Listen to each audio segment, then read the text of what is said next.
निर्माण से पहले सबूत एक एक कर बाहर आ रहे हैं।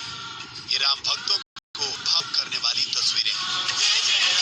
देवी देवताओं की कुछ मूर्तियां जो खंडित हैं, मंदिरों में लगे 6 प्राचीन स्तंभ जो रेड सैंडस्टोन से बने हैं, ब्लैक टच स्टोन के 7 स्तंभ, पुष्प कलश मेहराब के पत्थर, साथ ही 4 फीट 11 इंच का एक शिवलिंग और दूसरे कई अवशेष।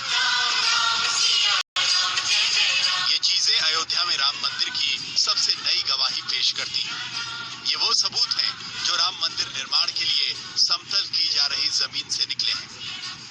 लॉकडाउन शुरू होने के पहले दिन ही मुख्यमंत्री योगी आदित्यनाथ ने गर्भगृह पर विराजमान रामलला को नए मेकशिफ्ट मंदिर में शिफ्ट किया था और तब से राम जन्मभूमि पे काम शुरू करने की बात शुरू हो गई थी।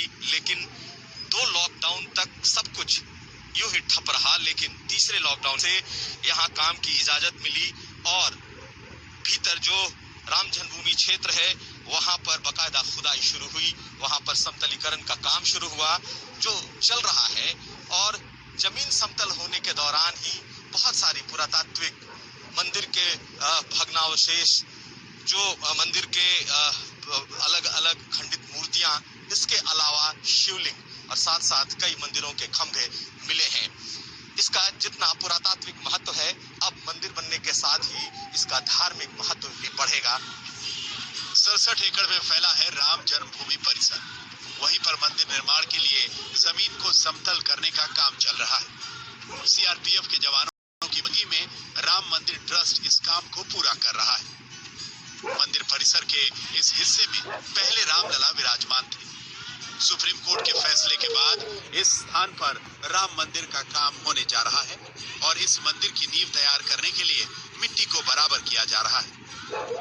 ढांचे के मलबे में दबे हुए काले कसौटी पत्थर के 7 खंभे हमको प्राप्त हुए हैं। इसके अतिरिक्त भी अनेक बलुआ पत्थर के नक्काशीदार अंग हमको मिले हैं और नीचे जाने पर एक शिवलिंग प्राप्त हुआ है। लॉकडाउन की वजह से मंदिर निर्माण से पहले ये सारा काम काफी देर से शुरू हो पाया है। कोरोना की वजह से सोशल डिस्टेंसिंग का ख्याल रखा जा रहा है।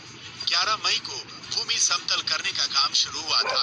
3 जेसीबी मशीन, 2 ट्रैक्टर और 1 क्रेन की मदद से 10 मजदूर लगातार इस काम में जुटे हुए हैं। करीब 10 दिनों में राम मंदिर ट्रस्ट को यह कामयाबी हासिल हुई।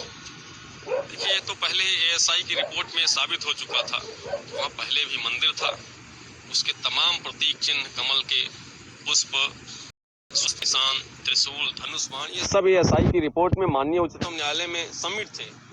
उसी आधार पर भी जो फैसला आया था भगवान रामलला के पक्ष में आया था, उसी का ये दोबारा वहाँ पर निर्माण के पहले समतलीकरण शुरू हुआ है, तो वही सब चिन्ह मिल रहे हैं। रामलला के दर्शन करने के लिए जो बैरिकेड थी उसे पहले ही हटा दिया गया था ताकि मंदिर निर्माण के काम को आगे बढ़ाया जा सके।